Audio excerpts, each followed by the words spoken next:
So, I'm speaking with Giulia Blasi, and it is the 26th of June, 2018, and this is an oral history. So I would like to start by asking you about your family. What do your parents do? They're both retired. My mum was a nurse and my dad was in postal service. He was like a postal clerk. Okay, and you have brothers and sisters? I have a younger sister. And she is also? She also works. She works as a mail carrier. Okay, all right. And we'll talk about college education in a little bit. How was it to grow up in your family? How would you describe your relationships with your parents when you were growing up and now? Well, it was complicated, the way families always are when people are complicated, and everyone is. It's like, who was that? Flaubert, who said that every family is unhappy in their own way? I think so. That's probably it for my family. My parents are still together. But growing up as a very headstrong kid was kind of hard. I was shy, I was quiet, I wasn't rebellious when I was younger, but I wanted what I wanted, and whatever I wanted, I was gonna get. And I didn't know what I wanted until I was much older. But when I was younger, I knew what I did not want, and I resisted. So what were some of the things you resisted? Well, I know this sounds ridiculous, but I was very tall growing up, and my mother had to make my clothes for me because she couldn't find clothes that fit me. I was tall and very, very tiny, very, very, very skinny. So she made me this awful set of pantaloons that I hated. They were floral pantaloons that I hated, and so we had to. I remember one day we had to go out together as a family, and she wanted to force me to wear the horrid pantaloons, and I said, I'm not wearing these.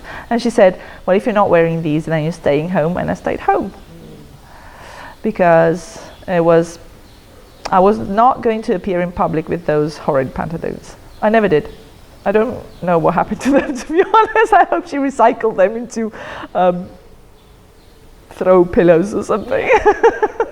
She might have done that. You don't know. And has your relationship with your mother changed? It has. It improved drastically once I moved away from home for good. Way after I left to go to university. I was 19 when I moved out of my house. It's very unusual for Italian children to move out and never come back. Yes. Most Italian children stay with their parents for a very long time, and after they finish university, they tend to come back to their hometowns, and I never did. So I sought independence very fiercely because I wanted to be free. I wanted to be free from the small town I was living in, from my family. My dad is very affectionate, but he is a southern gentleman. He had very strict ideas about what I should look like, how I should dress, and how I should comport myself in society, which is weird. It was a weird mixture of wanting me to be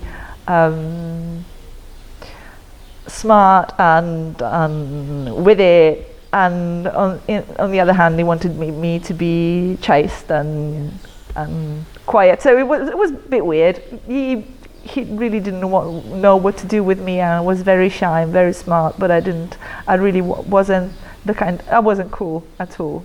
And he wanted me to be cooler, yeah. Obviously. I think part of the reason was that I was afraid that I wouldn't be able to survive in society. Yeah. Lacking. You were afraid, or he was afraid? He was. Yes. I was terrified by people at the time. Yeah. I was bullied as a teenager. I was bullied in school. I was bullied for a very long time. That left scars, and nobody knew how to handle the problem. Right. Did you tell your parents? I did. Everybody knew. Did they do anything? I think at the time the way grown-ups dealt with bullying was by telling children to deal with it themselves. Right. Fight back if at all possible, or just ignore the bullies. None of these strategies worked. So I just lived with it for as long as I possibly could, and then I ran away. Yes. So where did you grow up? What town? I grew up, well, I was raised by my grandmother for a portion of my life because my mum and dad were working class and they couldn't afford to have a babysitter. So I moved in with my gran who lived a bit, I think 45 minutes away from where my parents lived. So I was sent there 5.5, 6-ish at the beginning of primary school, and then I moved back with them when I was 9. So I spent a portion of my life in this tiny secluded village in the mountains, and they commuted every day for a few years, and then on the last year I think they left me there and only commuted on weekends and came to pick me up on weekends, and that was very traumatic. And I think that's how I remember it. That's what my memory of my childhood is. And a few years ago I brought it up with my parents and they denied ever doing that. So I don't know whether it's gaslighting or everyone is sort of removing ever doing that to me because it was too traumatic. But I do remember it very clearly. Well, it is more important what your memories are for your own. Of course, yeah. Yeah. I've just decided it doesn't matter. Yeah. I think that happened to me. I remember that happening to me. I believe that happened to me, and then I worked through it. So it doesn't matter. It doesn't matter what they think or what their version of reality is. I don't really have to live by anybody's version of reality. Right. So how old were you when you were aware that you wanted to leave the small town? Ah, very young. Very young. Very young. You knew from the beginning. You know, I wanted to be a writer when I was very, very young, and I used writing as a form as an escape hatch.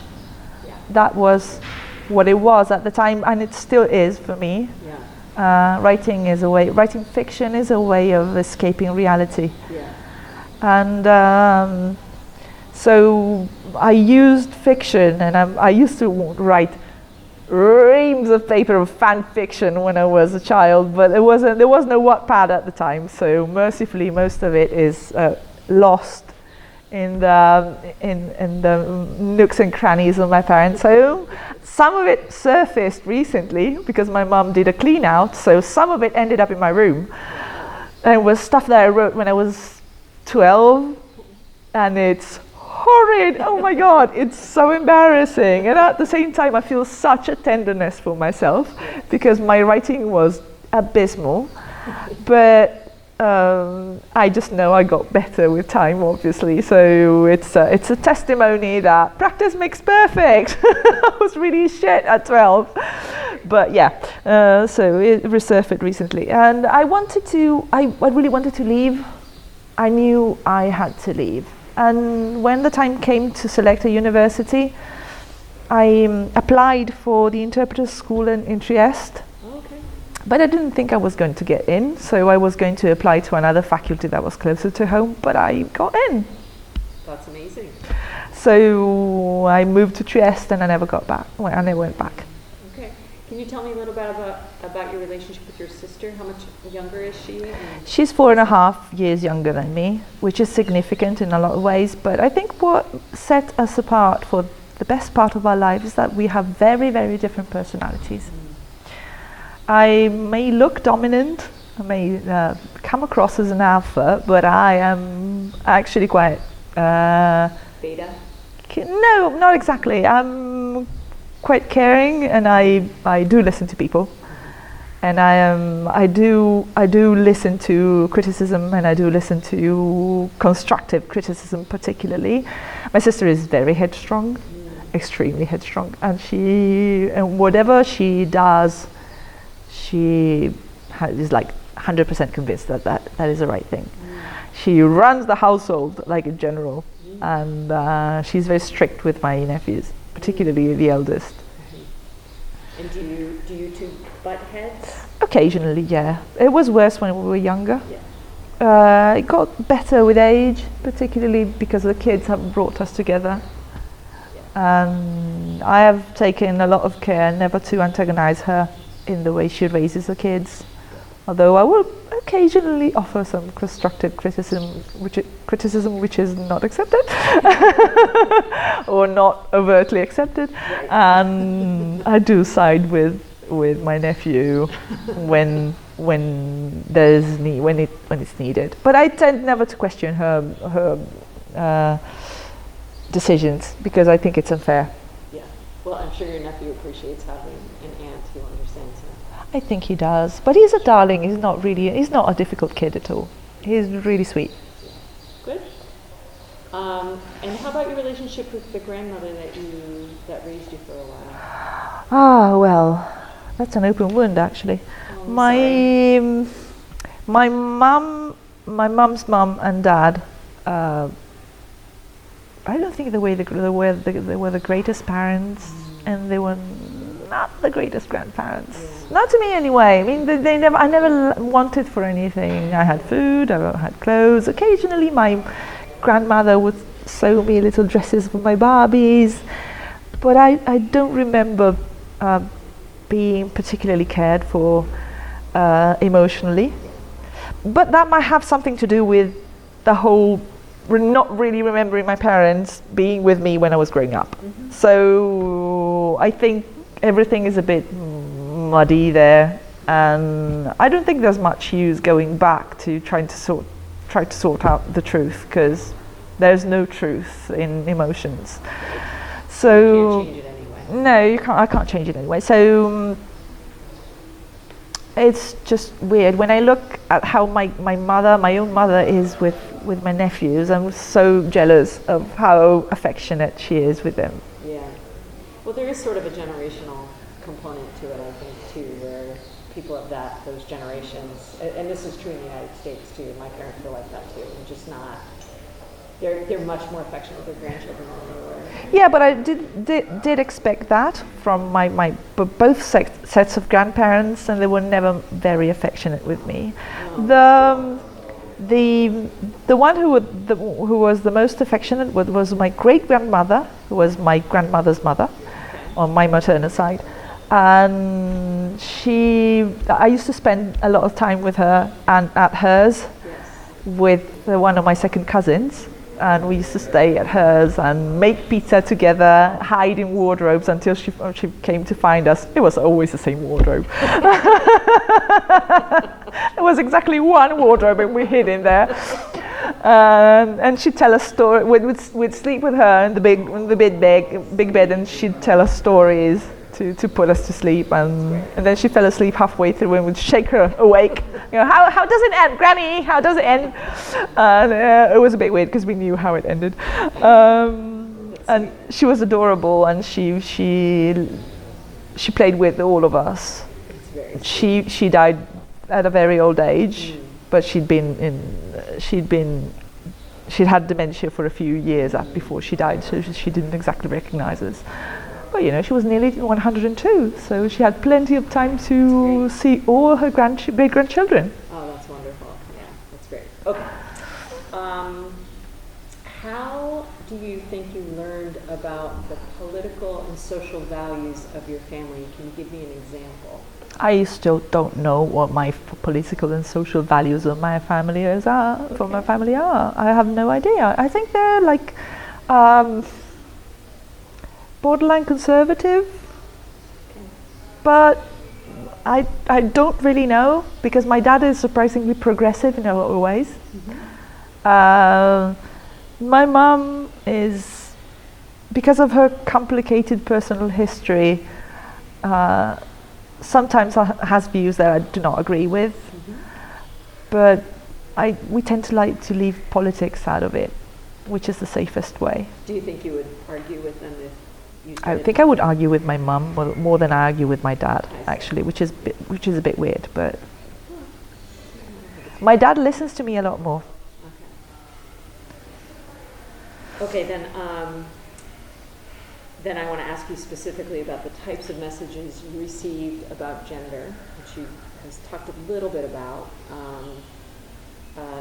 and the role of women and men in society and the family? That's another thing that's very messy and complicated in my family, because my dad is from the south, and people from the south in Italy tend to be a lot more conservative when it comes to gender roles. So when I was growing up, my dad was obsessed with the idea that I was going to go out and get all slutty, which I wasn't. Partly because I was ugly, which was a very efficient deterrent. Partly because I was shy and I was never sexy. I really wasn't rebellious at all. So there was no need to worry about it. I think he was projecting, really. He was projecting his fears onto me. Sure. And there was nothing there, really, nothing to worry about. So did he try to control your He was very controlling. Both my parents were very controlling. This was a time without cell phones, so we weren't traceable at all. So whenever I went out with friends, I had a curfew and I had to come home before anyone else, like 11 o'clock every night. It was a very small town. We never went anywhere. Right. There was no danger of us getting into actual trouble. So one of my friends talked to her mum, who was working with my mum, and her mum talked to my mum, so I got an extension. 1 extra hour. I could be home by midnight. Please ask me again why I wanted to leave. There really wasn't much happening when I was growing up. So going out with friends, why am I coughing now? Going out with friends was all I had, really, and socializing was all I had. So I got into the Scouts at one point. Okay. They didn't exactly solve things, but it taught me a few valuable abilities. So I can build a shelter in the wilderness. Well, that's good. And what ages was that? 13 to 19. Okay. That's a very important time. Yes. Yes. Okay. Did you make good friends? I did. I had a couple of very good friends at the time that I hung out with, but I didn't really have many female friends at the time. Yeah. All my best friends were male. Okay. So the Scouts was co-ed? Excellent. Okay. Okay, great. Okay, so in terms of explicit messages about the role of women or what you should be as a woman, you talked a little bit about appearance and you talked about Yes. chastity. Yes, which was part of it. It really wasn't a problem. But anyway, another thing that was really strange is that I was raised in a family of working women. All of the women in my family worked. Even the older women, nobody was a stay-at-home mum. Okay. That just didn't happen. On the maternal side of the family. On my dad's side of the family, my grandmother was a stay-at-home mum. So that was different, but it was different. Yes. Because everyone else was working, like literally everyone else. My mum started working at 16. She went to Switzerland to work in a factory to pay for her studies. She wanted to go to nursing school, so she went to Switzerland. She worked in a factory. She earned the money to go to nursing school, and then she went to nursing school.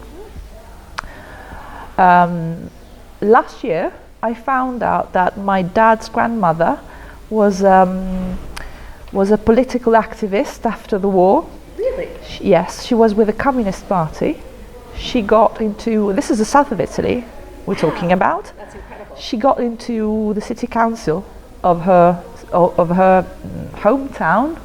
She was nearly illiterate. She was a midwife. She had no schooling.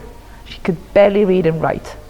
But she campaigned relentlessly against priests, in spite of being very devoted, because she was a communist to the bone. So she campaigned against the Christian democracy, and she won a seat in the city council. So I had no idea. I really did not know about this until last year.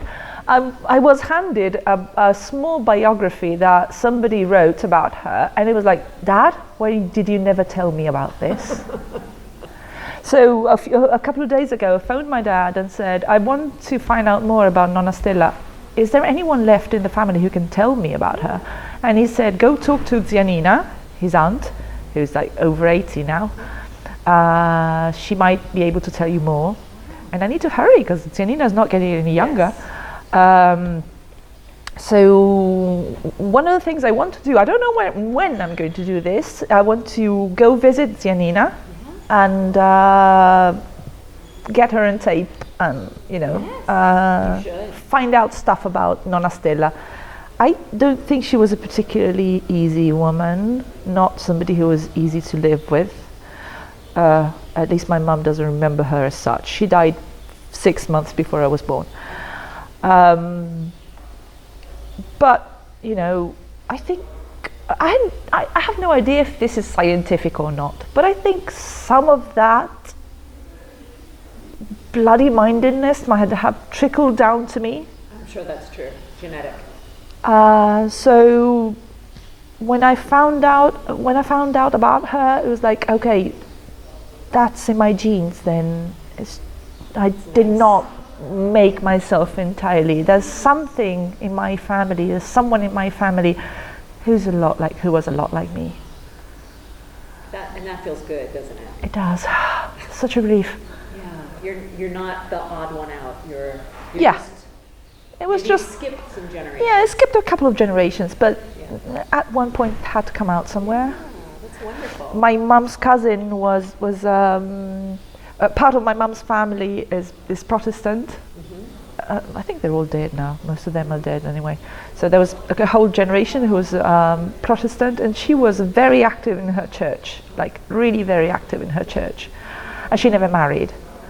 So that's another person who was interesting and strange. Yeah. And it was like ending up like Zia Giulietta, who never married, could have been like the boogeyman at some point in my life, but I always found her fascinating. She was so full of energy. Yeah. So it was strange because my family basically did not provide me with a feminist education. Nobody ever told me straight that feminism was a thing. It wasn't a thing in my family. Nobody is a self-described feminist in my family apart from me. But everyone worked, and nobody ever thought that they could depend on anybody else. Yeah. Everyone was very self-sufficient. And what did your parents, you said you were the first one in your family to go to university. I think I was. So how did that happen? I was smart, really. And what I wanted to do, I didn't know what I wanted to do in life, but my mum and dad thought I was a brilliant child who didn't really, and a lazy child as well. So I was both smart and very lazy, so I didn't do exceptionally well in school. But whenever I found something that I liked, I did it exceptionally well. So I was super brilliant at English and Italian and writing. I was super good at anything that involved telling a story, spinning a tale, making things fit even where they didn't. Science, however, no good. Maths wasn't my thing. I couldn't be creative with maths, So I was terrible at the things that required discipline and learning and never creating anything. And I was really good at anything that involved creativity. So when the time came for my final exams in secondary school, I did Liceo Classico, which is the school where you study Latin and Greek, which is basically a gateway to university. And my final exams were like my Italian, my essay was immaculate. And when it came to the Greek translation, everyone else got it wrong except for me. Yeah. Not because I understood the text. There was a sentence in particular which was grammatically impossible. But I thought, okay, this says this and this says this. This makes sense. Let's go with this. and it did. Good. So I was basically one of 3 people in my class who got it right because I made it up. Right. So creativity obviously played a part. And and when I went to university, I was really bad at the things that I found difficult and really, really good at things that I found easy. And so very patchy. My grades were very patchy. But I got through it and eventually managed to find my place in the world. Right. So did your parents always support, because they knew you were smart, they supported you going to university? There was never any question? There was never any question. Okay, that's great. No. Yeah. It has to be said that when I was growing up, going to university was a good way to have a good job, was thought to be a good way to have a good job. So my mum and dad, my dad only has he didn't really go to secondary school at all. My mum has a high school diploma. So they were not well educated formally well educated. And particularly my dad thought that that I could have a better life if I went to school. Right. So they sacrificed a lot for me to go to school. Mind you, universities in Italy are a lot cheaper. So the largest part of the cost was keeping me in a flat out of town, obviously, which I shared with other people, as you do. But it wasn't as expensive as it would have been if I'd lived in the States or in the UK. Right. Absolutely. So everyone can go to university in Italy if they want to. Yeah. There are ways. That's great. So they did support me. They were very strict about it. They wanted me to do well, so they were worried when I didn't. My sister went to university too for a while, but she dropped out. She wasn't academically inclined. She wanted to work and eventually have a family, which is what she did. So we're all different, I guess. And she didn't need the the university education to be the male character? No, not at all, no. Yeah, that's interesting. If she'd finished school, she would have gone on to be a teacher, I think. But that wasn't her end game. I think she wanted to have a family. She wanted to have a quiet life. And she has a perfect life, as far as she's concerned. Okay, good for her. Yeah, absolutely. Okay.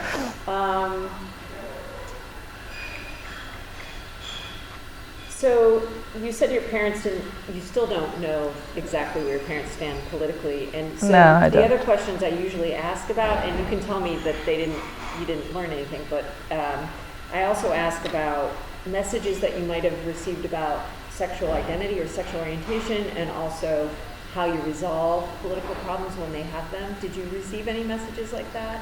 Well, as far as sexual orientation and sexual identity, everyone in my village was straight, except for one person, who was my friend.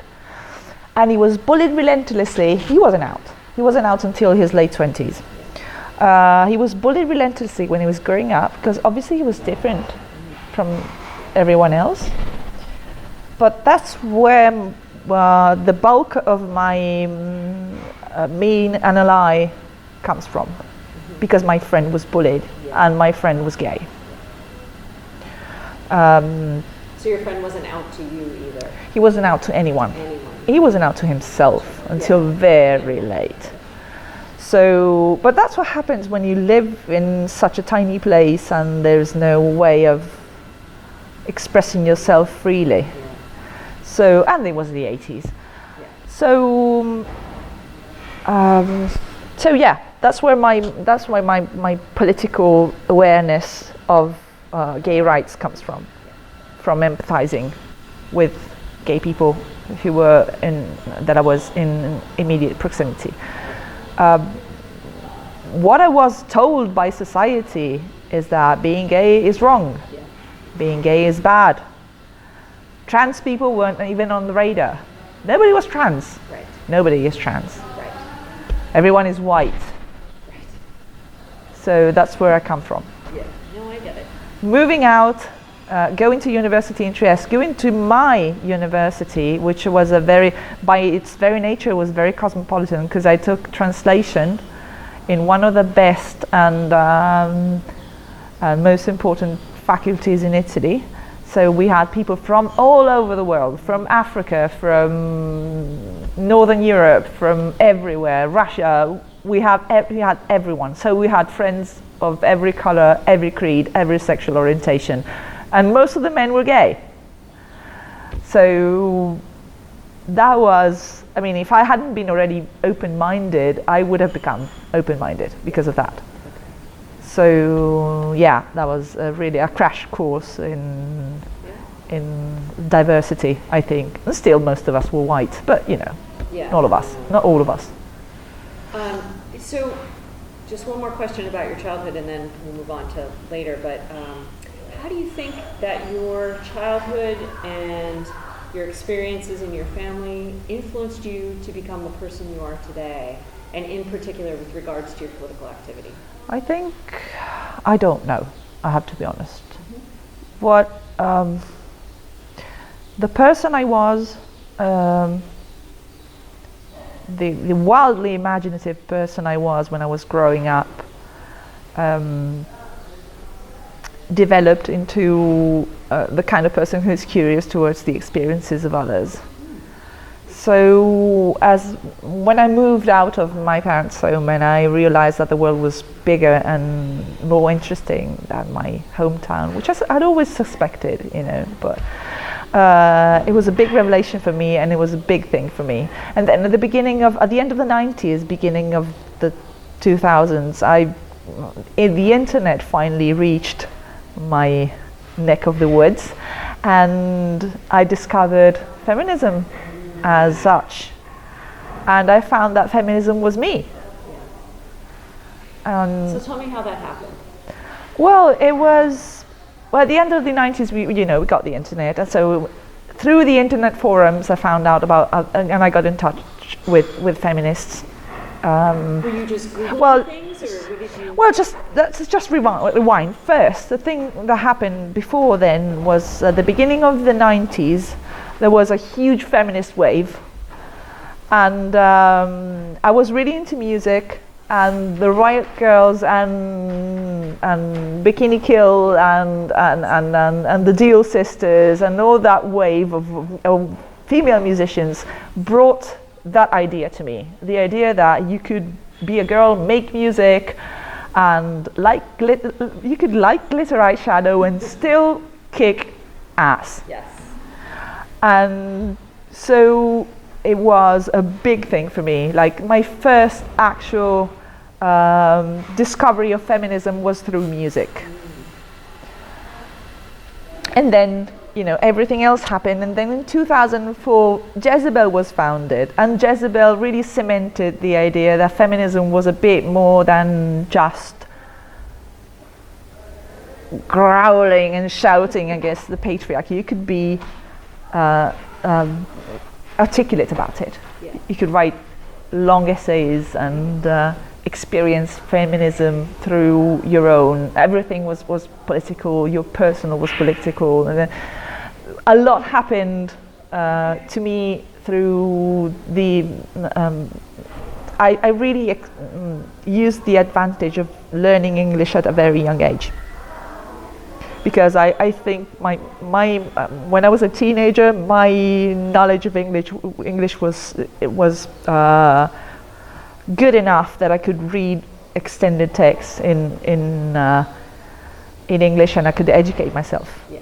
So I remember being 17 and in the States and knowing and reading and watching TV and really soaking it all in. Yeah. So that was a huge advantage for me. So you were in the States when you were 17? I spent a month there because my grandmother's brothers lived there. One is dead. There's only one left, and they're part of the wave of migrants that went to the States and made a life for themselves on stateside in Connecticut, and their names are still on the Ellis Island Registry. and I cried like a baby when I found them, because it's like, oh my God, I know these people, I met these people, they're my family, and they're there, they're set in stone.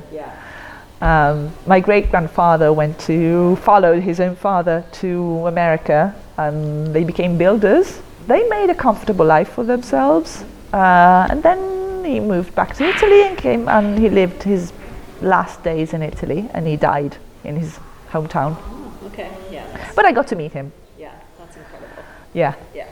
Okay. So I don't know. I think I lost my thread. No, it's okay. No. I was going to ask you, can you tell me about your first political action?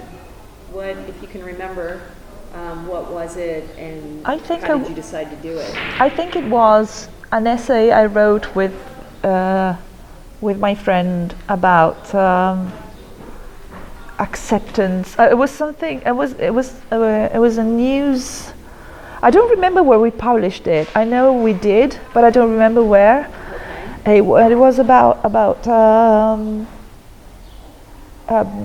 gay rights equality, I think. Okay. I think it's the first overtly political act that I remember. And about how old were you? 17-ish, 16 or 17. Okay. Did you write it with your gay friend, your closeted gay friend? Yeah. I'm not entirely sure I can talk about him, to be honest, because I'm not sure where he stands now. We're not really in touch. Actually, we had a falling out recently, but but that was the first thing I did that I remember. All right, and you already talked a little bit about, so when you were let's just talk about your time at university. You talked about how you met all these people from different parts of the world and lots of gay men, etc.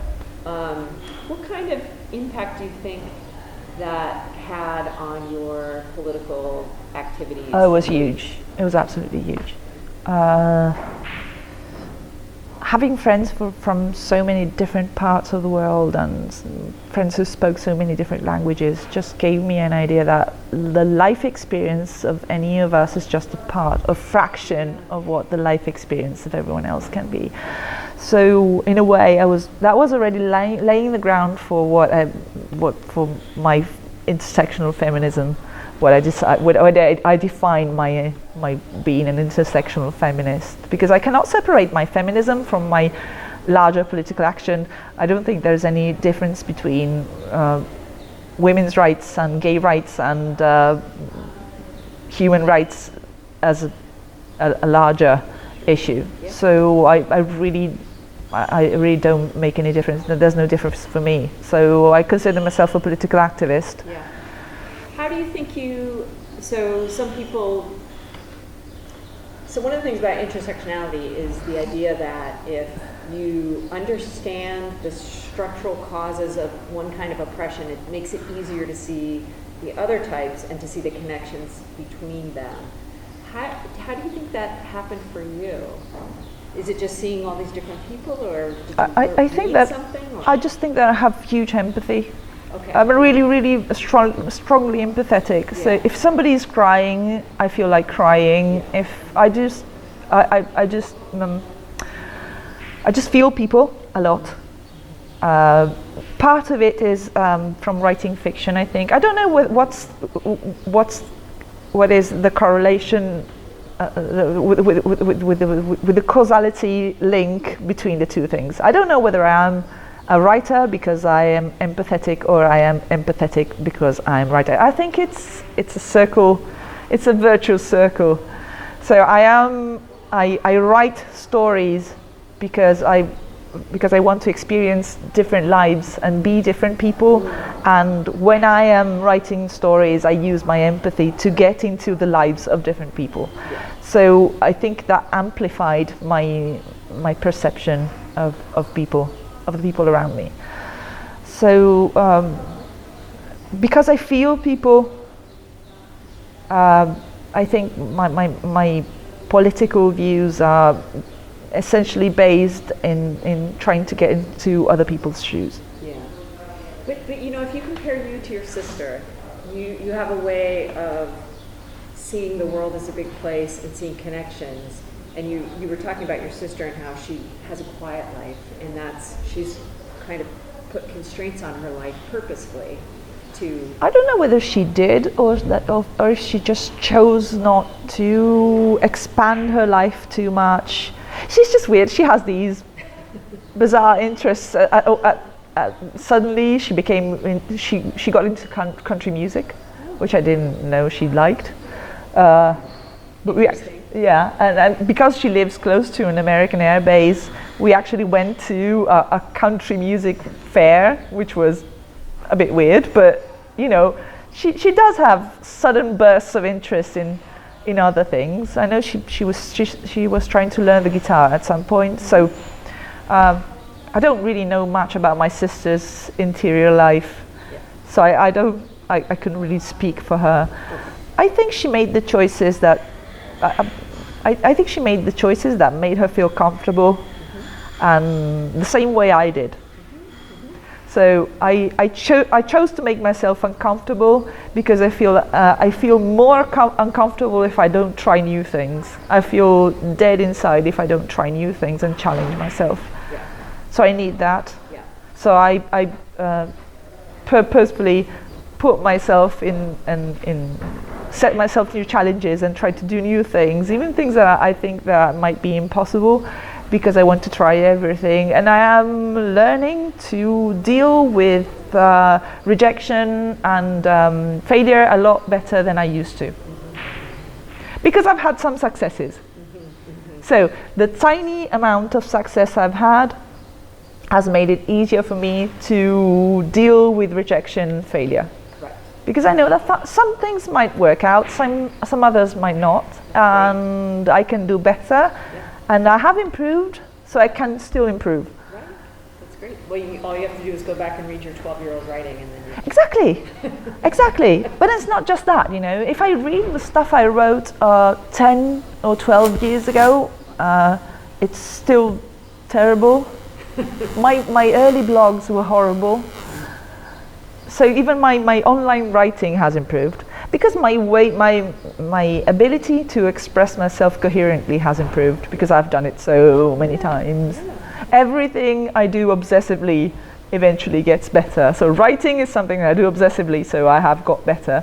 My English got exponentially better because I cultivated it after I left university.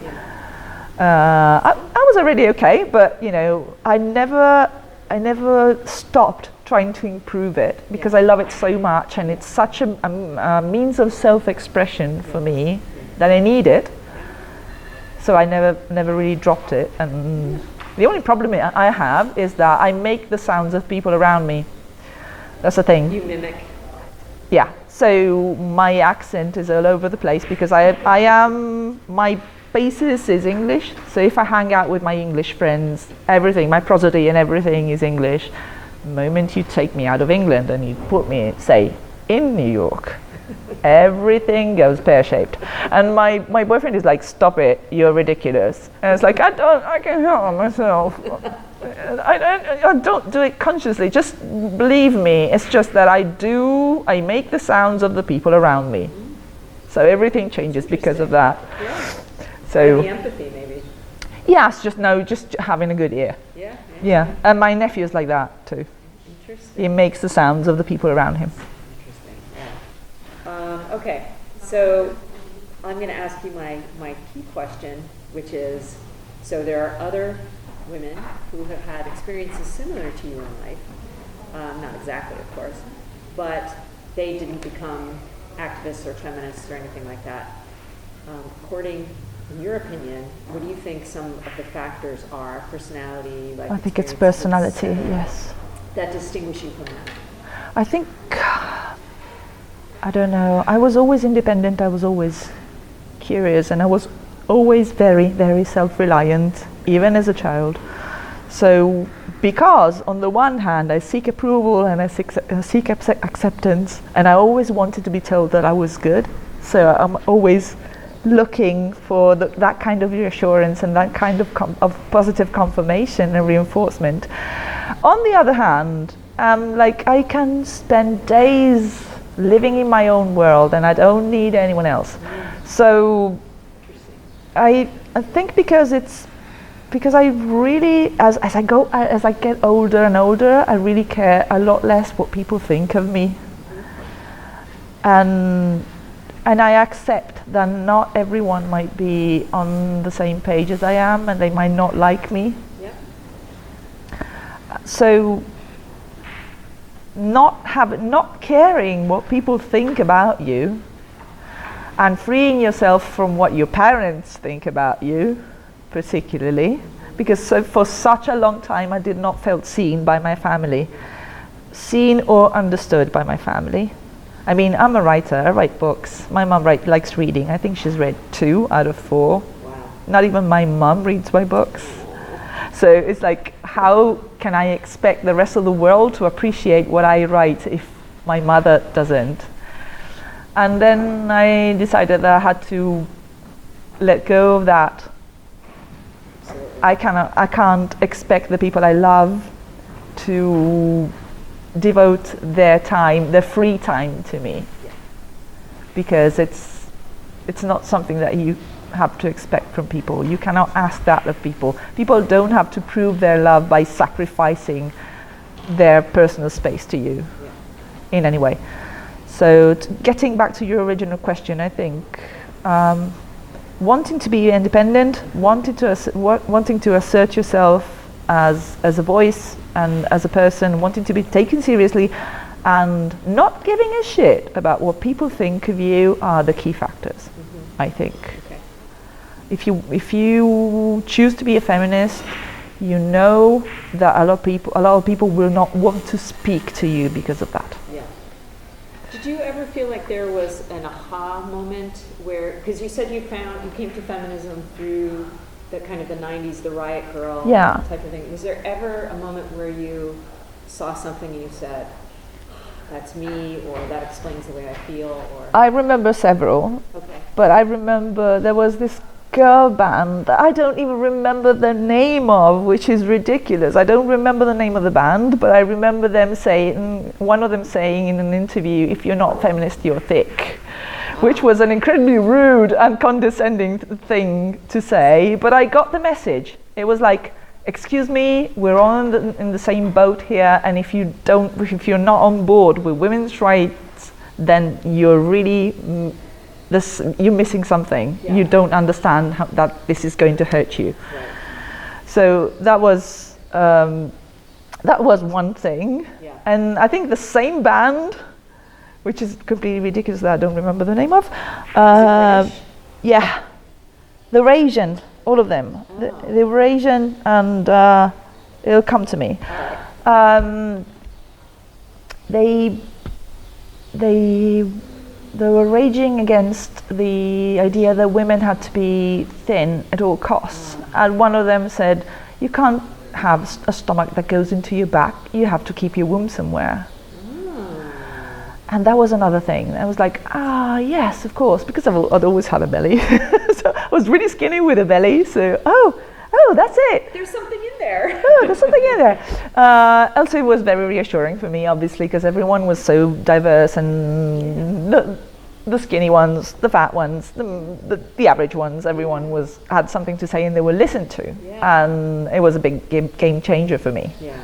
And Dana Scully was a big game changer for me, because I was a huge fan of the X-Files, and I grew up watching it. And I remember, and even if I rewatched most of it, like when season 10 was released. I haven't finished watching the latest one, but anyway, when they did the reboot, I rewatched the whole thing, and I fell in love with it so hard, because everything about it is perfect, is emotionally perfect. It's like man as feeling and woman as reason, right, which you never see.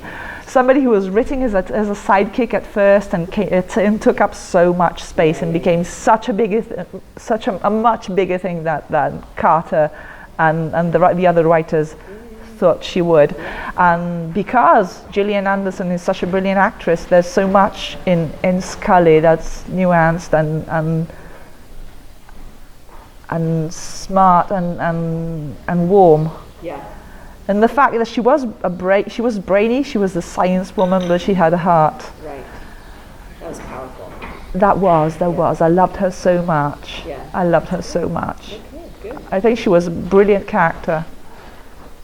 I remember talking with people on forums on ask.com in the late 90s, plotting about writing a paper on Dana Scully as a feminist hero. Wow. Which I never got around to doing, but I did write a Medium post of it would have been great. a couple of years ago. I wrote a Medium post called "I Still Love You, Scully," which was a paean to her and how she and how I grew up with her. That's great. All right. How important to your activism are relationships with other people? Oh, they're more important than they've ever been, because I was alone for such a long time. Being a feminist in a small town and being a feminist with no other feminists around is a very isolating experience. Right. So when I finally found my home and I met other feminists my age and younger, and I sort of became the leader of the pack. A reluctant leader at first, and then I realized that people need a leader, and you don't have to be a despot. You can be smart about it and empower people to become leaders too, which is, I think, is working out well, because it also I can delegate. And it's the whole point of feminism.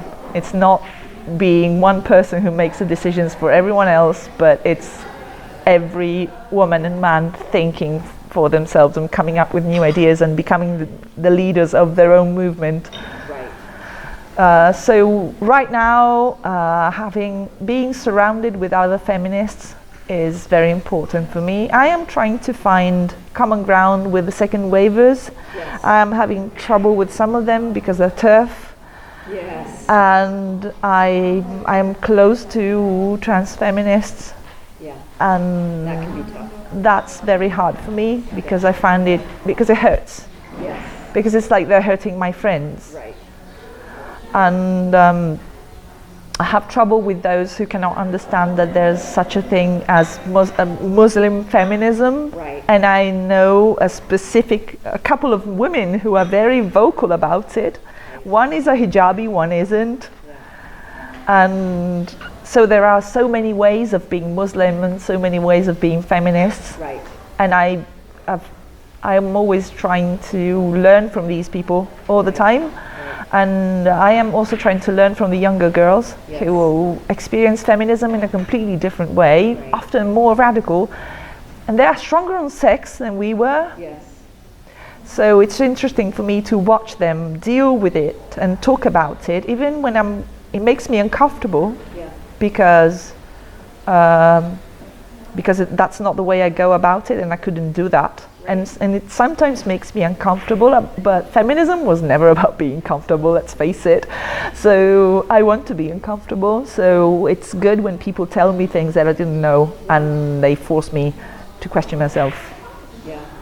So the intergenerational part of it can be very difficult, because each generation has their own issues, and they have the things that they take for granted and the things that that change during their lifetime, and so trying to match those things up can be difficult. I was abandoned by the feminists of my generation, who tell me, "Well, you didn't seek us out," and it's like, I didn't know where you were. I didn't know you existed.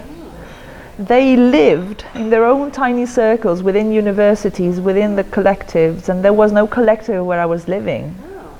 So they didn't reach out to me. There was no internet, let's face it, so they had no way of reaching me. But at the same time, they were so isolated and so shut off. And then at some point they decided that, okay, our work is done. And that was when they were in their 40s and I was in my 20s, and they should have handed the baton. And they did not. So I had to reinvent the wheel, basically. So now when occasionally I will meet one of them, and they will look at me condescendingly going, "Well, do you think you're inventing things? I said this 30 years ago." Well, I didn't hear you. And I didn't hear it from you. I heard it from somebody else. So, to quote Aman and Sheila, tough titties. But you know, what I want to avoid is to repeat the same mistake. So right now people look at me as a public feminist. That hadn't happened before, and it's happening now. Yes.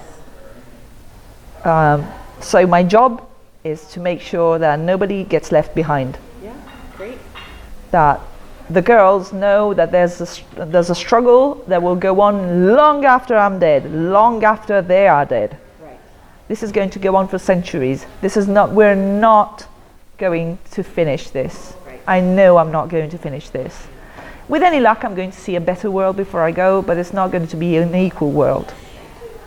So my job is to lay some of the groundwork to start again. So what I'm doing right now, I'm working on a book that would probably feel and read as simplistic if you've been a feminist for all your life, because there will be nothing new in there for you. But if you're 20 years old or 16 years old and you're approaching feminism for the first time, that's your book. I'm talking to you. Yeah. I am talking to you. That's great. And I want you to take that book and rip it to shreds and make your own book. Yeah. I think that's the right approach. Yeah, that's what I want. Yeah. I don't want people to use my book as a Bible, because it's not going to be. It's not going to cover the whole thing. It can't possibly. No, and it's very personal. Let's face it. So my experience as a straight white woman is not going to be universal. I want people who are not straight, not white, and not a woman, Right. to write their own stories. Right? Yeah. It's great goal. All right, let's see. All right. I'll ask you 2 more questions. What does the word feminism mean to you? It means a lot of things. It means history. It means sisterhood. It means caring for other people. But mostly it means that the female principle and femaleness are so devalued in our society that we still need to be called feminists, because we need to give femaleness new value, and the qualities associated with femininity need to have more value. As long as boys are told that they cannot cry, as long as boys are told that they cannot wear pink or nail polish or eyeliner, because it's girly, and as long as girliness was devalued, we will still need feminism. The day that girliness is as valuable as boyishness, then we're not going to need feminism anymore. But we still need that. So the reason why I think men are entitled to call themselves feminists is because maleness is not devalued. Femaleness is, and I think a lot of men want to recover that part, that kind of quality for themselves. Yes. Which doesn't mean they have to become like women. There is no like women. But they might want to recover part of it for themselves, or all of it for themselves, and still be men. Yes. And the same goes for women. They might want to, but it's easier for a woman to act like a man, because acting male or adopting the male code is considered appropriate, because it's more valuable. So I can be like a guy. I can be like one of the guys. Men, not so much. Right. Let's do that. So yeah, basically that's that. All right. And so if you had to think about talking to younger generations of women or researchers coming in and seeing your oral history in an archive, if you had to choose an important point or two from your story, what might that be that you want other people to learn from? It's probably I never, ever in a million years would have thought that I could be a leader. Never. I thought I was I had zero charisma. I didn't think that people would listen to me or look to me to provide guidance. And on a very tiny but significant level they have, and they still do. So don't devalue yourself, and don't underestimate yourself. And if you don't think you're going to be a leader, you can be a leader. Look for a good leader. Look for somebody who will make you feel empowered and valuable, and will care about what you have to say. You don't have to lead, but if you want to lead, then lead. Because don't wait for people to give you permission to do anything. Anything that that is safe and legal, of course. Don't wait for people to give you permission. Just go out and do things. People will never do appreciate being questioned, being challenged. But sometimes somebody has to. So go out and do it. Is there anything else you'd like to say? Nah, I think I've pretty much covered it. Really, it's just 2 years ago, I didn't think I had it in me to be listened to all over the world for something that I cared about. That happened. And then I didn't think I had it in me to create a Facebook group that worked, and it did happen. And then we did this campaign, and I thought it was completely serendipitous, but it worked, and it happened. And then, the girls and boys in the group said, okay, let's do this other thing, and it's working. So obviously it's not serendipitous. It's not serendipitous. One thing is accidental. 5 things, 10 things, not accidental. This is not accidental. Something has changed. Something has changed in me. So that's fantastic. Yeah, it's just scary sometimes, Do you feel like you found your purpose? I think I do. Yeah, and it's strange for me because I thought that my purpose in life was to tell stories. And my boyfriend sometimes says, you're a writer, you shouldn't give up that part of yourself. And I haven't written fiction for a very long time, and I miss it so much. Yeah. And I want to go back to that safe and warm place of making myself uncomfortable on purpose through fiction. Yeah. But it's so enjoyable and so beautiful, and I want to go back there, and I can't. And if there's anything that activism is kind of taking away from me right now, is my ability to escape. I feel I have to stay connected to the world all the time, at all times. That's really hard. Fear of missing out is ugly for an activist. Because at some point you feel that if you don't perform all the time, if you're not there, if you don't say things, if you don't act all the time, then you will be blamed for things not happening, for not doing things. Which is a very millennial thing to do. Yeah, and that's not fair. Also, which is precisely why I want the people around me to be empowered to do things without waiting for me. Right. Because, let's face it, I will have to retreat at some point. Absolutely. Because you don't want to burn out. Exactly. Yeah.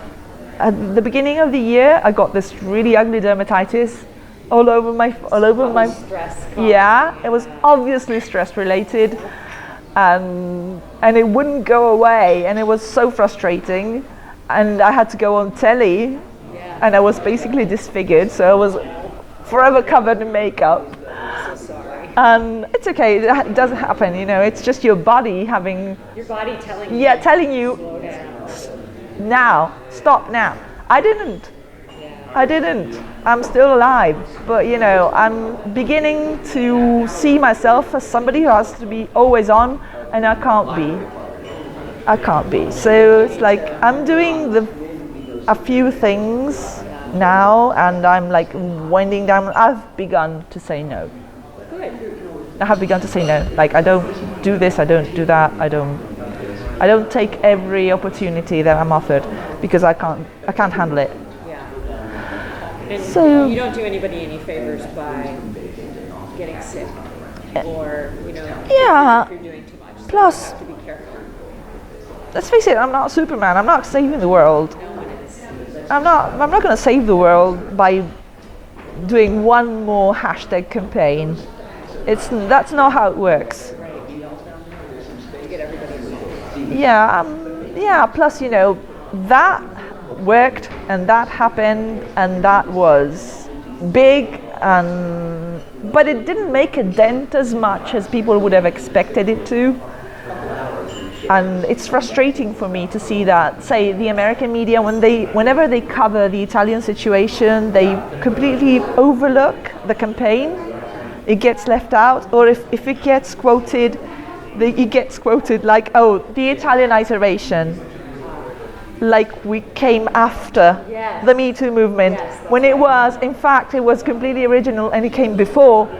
It was before the white feminists picked up something that was invented by a black feminist, and it didn't get any traction. Right.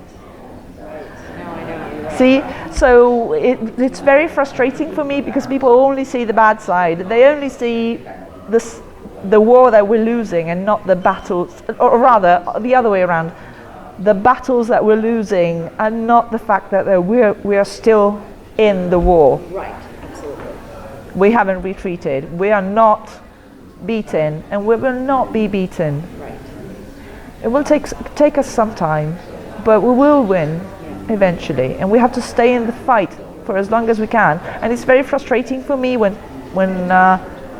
somebody covers our situation and they cover it as being hopeless and like a cul-de-sac of where feminism goes to die, when in fact feminism is very, very alive. Absolutely. Absolutely. Well, thank you so much for speaking Thank you. with me, Giulia. This was